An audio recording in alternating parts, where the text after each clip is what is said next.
Diana, you're chasing the Republican primary with the 2016 election, and Donald Trump still leading the pack, but you could say the latest polls are a bit of a mixed bag of good and other news. What do you got?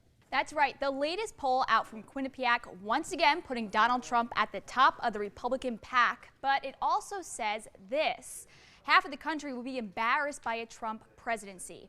Good news or bad news, one thing's for sure, the real estate businessman is no stranger to bad press, especially when it comes to his comments regarding Muslims. Trump has repeatedly called for a ban on Muslim immigration to the U.S., but is that possible, and how would it be done?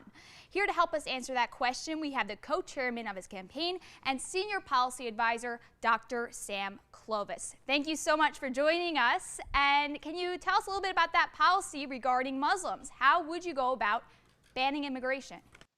Well, actually, we wouldn't send a presidential candidate out there to make a pronouncement like that without having history, the law, and the Constitution on our side. So all this was deeply researched before we made any of that. If you go back and look at history, you can look at 1907 was when Congress passed the first set of legislation to ban people based on ideology into this country. And you can fast forward to 1952, the Nationality Act that was enacted, still part of U.S. Title Code 8.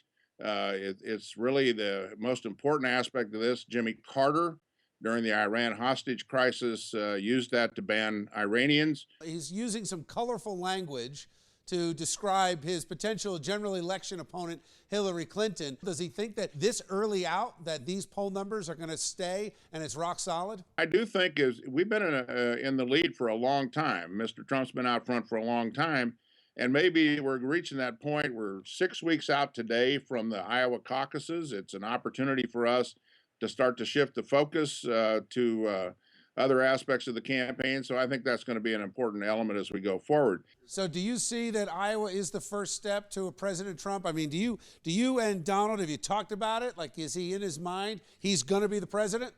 I think that we're feeling better about our opportunity. A lot of us are old sports guys, and we don't count anything until the gun's fired at the end. So we're going to make sure that we get to that first step. All right, Sam Clovis, thank you for joining us on Chasing News. We appreciate it. You guys are a lot better looking in that room than the two guys sitting in this room. So I just Thank you. Thanks, Sam.